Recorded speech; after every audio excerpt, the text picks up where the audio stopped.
ఓం నమో భగవతే వాసుదేవాయ. ఓం నమో భగవతే వాసుదేవాయ. ఓం నమో భగవతే వాసుదేవాయ. శ్రీమద్ భాగవత్ మహాపురాణము చతుర్థ స్కందము 28వ అధ్యాయము. పురంజనునకు స్త్రీ జన్మ ప్రాప్తించుట. అవిజ్ఞాతుని ఉపదేశముతో అతడు ముక్తుడగుట. నారదుడు వచించెను. ప్రాచీన బర్హి మహారాజా, భయము అనగా భయుడు అను పేరుగల యవనరాజు యొక్క ఆజ్ఞానుసారులైన సైనికులు ప్రజ్వారునితో మరియు కాలకన్యతో గూడి భూతలమునందు అంతటను సంచరింపసాగిరి. మహారాజా, ఒకసారి ఆ సైనికులు పురంజనపురమును వేగముగా చుట్టుముట్టిరి. ఆ పురము వివిధములగు భోగభాగ్యములతో తులతూగుచుండెను. దానిని ఒక ముసలి సర్పము రక్షించుచుండెను. జరాయను ఆ కాలకన్య కూడా ఆ పురంజనుని పురమును బలవంతముగా ఆక్రమించి భోగించెను. దాని గుప్పిట చిక్కుకొనిన పురుషుడు అనగా ముసలితనమునకు లోనైనవాడు వెంటనే పూర్తిగా శక్తిహీనుడగును. కాలకన్య ఆ పురములోని వారిని ఈ విధముగా పీడించుచుండగా యవనులు అనగా రోగములు వివిధ ద్వారముల నుండి ఆ పురియందు ప్రవేశించి దానిని విధ్వంసమునర్పసాగిరి. ఆ పురమునందలి ప్రజలు ఇట్లు పలు విధములా పీడింపబడుచుండగా ఆ పురముపై అభిమానము గలవాడు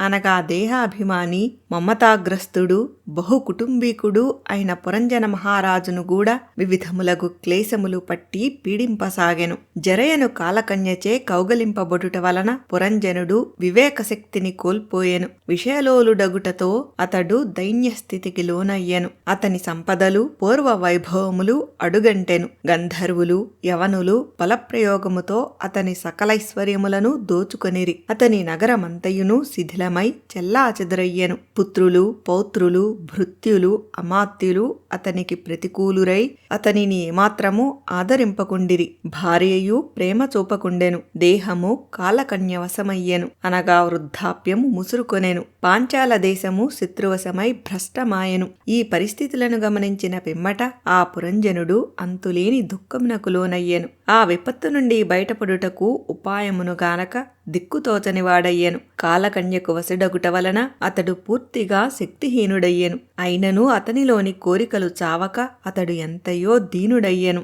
పారలౌకిక గతిని బంధుజనుల ప్రేమాదరములను కూడా కోల్పోయెను. అతడు ఇహపరములు రెండింటికీ దూరమయ్యెను. ఇట్టి స్థితిలో కూడా అతడు దారాపుత్రాదులను లాలించుచూ కాలమును వెళ్లబుచ్చుచుండెను. పురమును గంధర్వయవనులు ఆక్రమించిరి. కాలకన్య అతని జీవన సౌభాగ్యములను కబళించివేశెను. అయినను విధిలేని పరిస్థితులలో కూడా మనస్సు అంగీకరింపకున్నను అతడు ఆ పురమును త్యజింపవలసి వచ్చినది. ఇంతలో యవనరాజైన భయునకు అన్నయగు ప్రజ్వారుడు అచటికి చేరెను. తన సోదరునకు ప్రియమును గూర్చుటకై అతడు ఆ పురంజనపురమునకు నిప్పు పెట్టెను. పురంజనపురము దగ్ధమైపోచుండగా కుటుంబ యజమానియగు పురంజనుడును అతని పట్టపురాణియు వంశము వారును సేవకులును పురజనులును ఎల్లరును లబోదిబోమని పరితపించిరి. పురము కాలకన్యచే కబళింపబడుచుండుట చూచి దాని రక్షకుడగు సర్పమునకు కూడా బాధ కలిగెను. ఏలయన దాని నివాస స్థానముపై కూడా యవనులు దండెత్తిరి. ప్రజ్వారుడు దానిని కూడా ఆక్రమించెను. ఆ స్థితిలో ఆ సర్పము నగరమును రక్షించుటకు అసక్తమయ్యెను.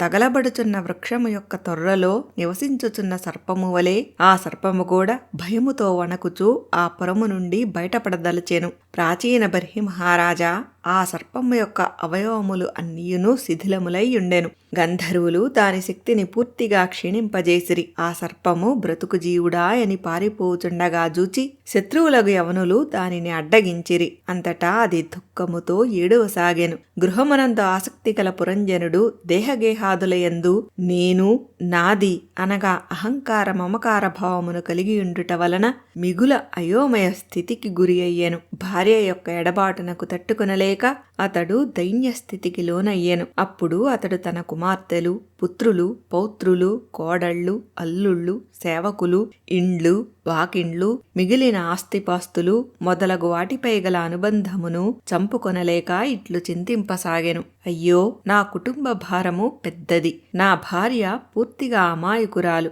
నేను స్వర్గస్థుడనైనచో అనాథ అయిన ఆమె ఎట్లు బ్రతుకునో ఏమో. పిల్లలను గూర్చి ఆమె ఎంత దిగులుపడునో ఏమో. నేను భుజింపకున్నచో ఆమెయు భుజించెడిది కాదు. నేను స్నానము చేయనిచో ఆమెయు స్నానము చేసేడిది కాదు. నిరంతరము నా బాగోగులను చూచుటయందే ఆమె నిమగ్నురాలై ఉండెడిది. నేను కన్నులెర్రజేసినంత మాత్రముననే గడగడ వణకిపోవుచుండెడిది. నేను గట్టిగా కోపపడినచో మౌనము వహించుచుండెడిది. నేను ఏదైననొక పొరపాటు చేసినచో నన్ను మేలుకొలుపుచూ నా తప్పును సరిచేయుచుండెడిది. ఎప్పుడైనను నేను గ్రామాంతరము వెళ్ళినచో నా ఎడబాటును సహింపలేక మిగుల దిగులు పడుచుండెడిది. ఈమె వీరమాతయే అనగా పెక్కుమంది పిల్లలు గల తల్లియే అయినను నా అనంతరము ఇంటి వ్యవహారములను ఎట్లు చక్కబెట్టగలదో ఏమో.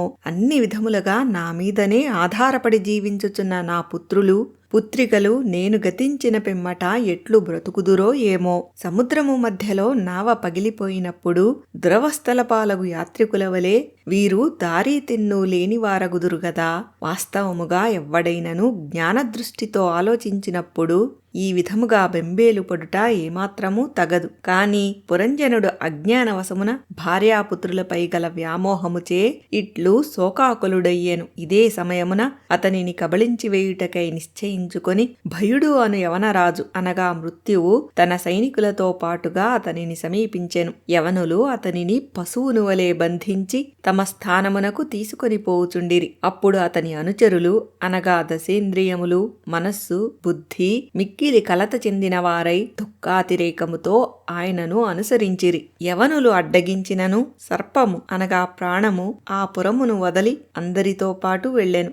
నగర రక్షకుడైన సర్పము వెళ్ళినంతనే ఆ పురము చిన్నాభిన్నమై పంచతత్వమగు ప్రకృతిలో లీనమయ్యెను. మహాశక్తిశాలి అయిన యవనరాజు బలవంతముగా లాగికొని పోవుచున్నను పురంజన మహారాజు అజ్ఞానవశుడై ఇండుట వలన ఆయనకు హితైషియు పురాతన మిత్రుడు అయిన అవిజ్ఞాతుని అనగా శ్రీహరిని స్మరింపనే లేదు.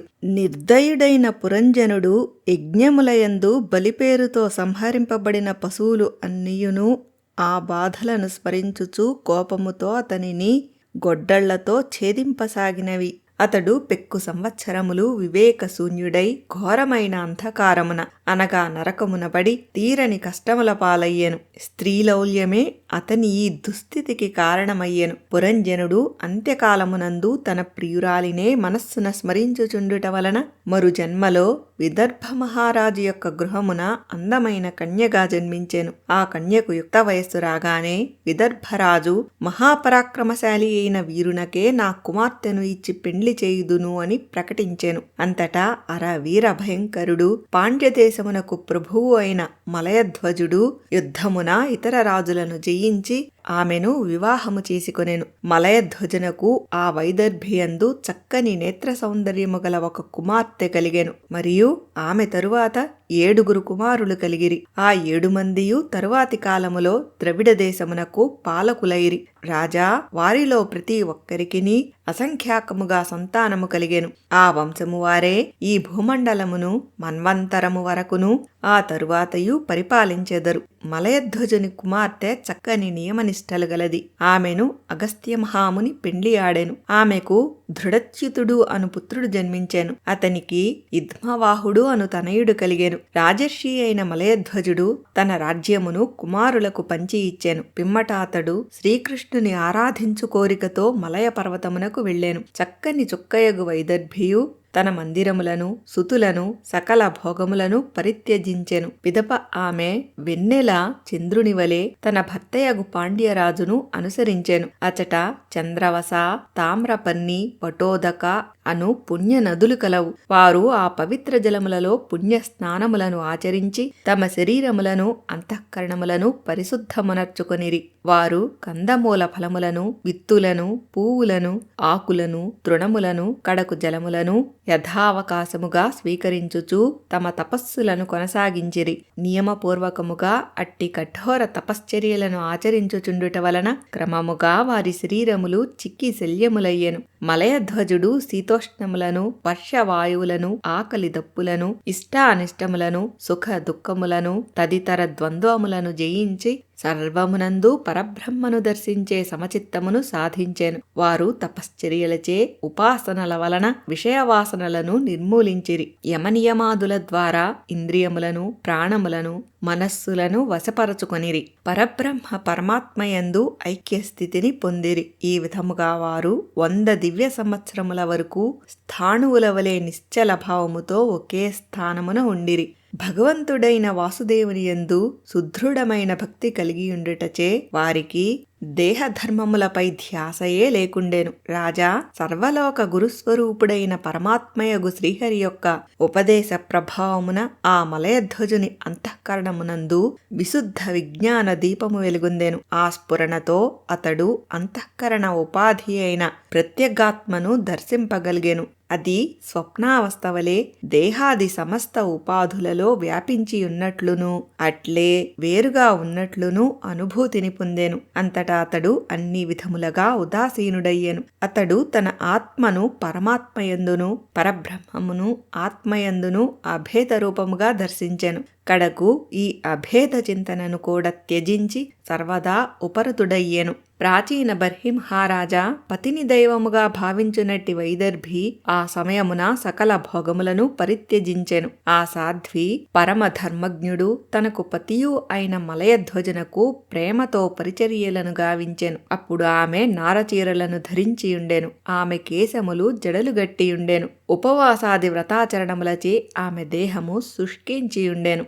ధూమరహితమైన అగ్ని సమీపమున నిశ్చలముగానున్న దీపశిఖవలే ఆమె పతిదేవుని సమీపమున విరాజిల్లుచుండెను. ఆమె భర్తయగు మలయధ్వజుడు యథాప్రకారము స్థిరాసనముపై కూర్చొనియుండెను. అనగా బ్రహ్మరంధ్రము ద్వారా ఆయన ప్రాణములు అనంతవాయువులలో కలిసిపోయి ఉండెను.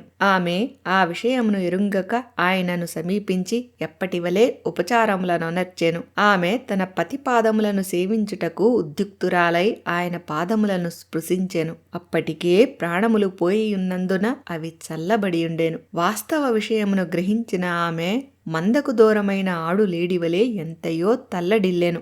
ఆత్మబంధువును కోల్పోవుటతో హృదయము దైన్యస్థితికి గురికాగా ఆమె మిగుల లబలబలాడసాగెను. సంతతధారగా స్రవించుచున్న దుఃఖాశ్రువులతో ఆమె వక్షస్థలము తడిసిపోవుచుండెను. ఆ స్థితిలో ఆమె ఆ వనమునందు బిగ్గరగా ఏడువసాగెను. రాజర్షి, లెమ్ము లెమ్ము, సముద్రములే ఎల్లలుగా గల ఈ విశాల రాజ్యము దొంగల యొక్క క్షత్రియాధముల యొక్క దురాక్రమణములకు గురి అయి పీడింపబడునేమోయని కంపించిపోవుచున్నది. దానిని రక్షింపగల సమర్థుడవు నీవే అనుచు ఆమె వాపోయెను. తపశ్చర్య నిమిత్తమై పతిని అనుసరించి వనములకు వచ్చిన ఆ అబల ఇట్లు విలపించుచు భర్త పాదములపై పడి కన్నీరు మున్నీరుగా ఏడువసాగెను. అప్పుడు ఆమె కట్టెలతో చితిని పేర్చి తన పతి కళేబరమును దానిపై ఉంచెను. పిదప ఆమె ఆ చితికి నిప్పంటించి దుఃఖించుచు సహగమనము చేయుటకు నిశ్చయించుకొనెను. ప్రాచీన బర్హి మహారాజా, ఇంతలో ఒక బ్రాహ్మణుడు అచటికి విచ్చేసెను.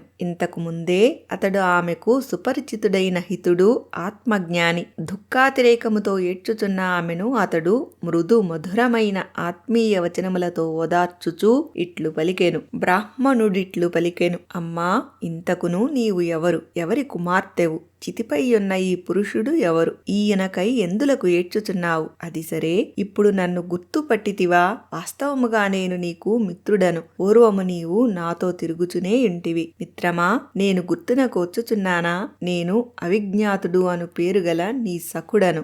నీవు భూమండలమున గల భోగములను అనుభవింపగోరి తగిన నివాస స్థానమును అన్వేషించుచు నన్ను వీడి వెళ్ళితివి. ఆర్యురాలా, పూర్వము మనము ఇరువురము మిత్రులము, మానస నివాసులమైన హంసలము. మనము ఇద్దరము ఎట్టి నివాస స్థానము లేక వేల కొలది సంవత్సరములు గడిపితిమి. ఆత్మబంధువా, క్షణికములైన విషయసుఖములను అనుభవించు కోరికతో నీవు నన్ను వదిలి ఈ భూతలమునకు చేరితివి. అటునిటు తిరుగుచూ ఒక భవనమును చూచితివి. అది ఒకానొక స్త్రీచే నిర్మితము. ఆ భవనము 5 విహారవనములతో 9 ద్వారములతో ఒక ద్వార పాలకునితో ఒప్పుచుండెను. ఇంకనూ అది 3 ప్రాకారములతో 6 వణిజులతో 5 అంగళ్లతో కూడియుండెను. అది ప్రాకృతికములైన 5 కారణములతో నిర్మింపబడినది. అది ఒక స్త్రీ యొక్క ఆధిపత్యములో ఉండెను. ప్రాచీన బర్హి మహారాజా, పంచజ్ఞానేంద్రియముల యొక్క విషయములైన శబ్దాదులు ఆ పురము యొక్క ఉద్యానవనములు. 9 ద్వారములు దాని ఇంద్రియ ఛిద్రములు. తేజస్సు, నీరు, అన్నము అను 3ను దాని ప్రాకారములు. మనస్సు 5 జ్ఞానేంద్రియములు దాని వణిజులు. క్రియాశక్తి రూప కర్మేంద్రియములు దాని అంగళ్ళు.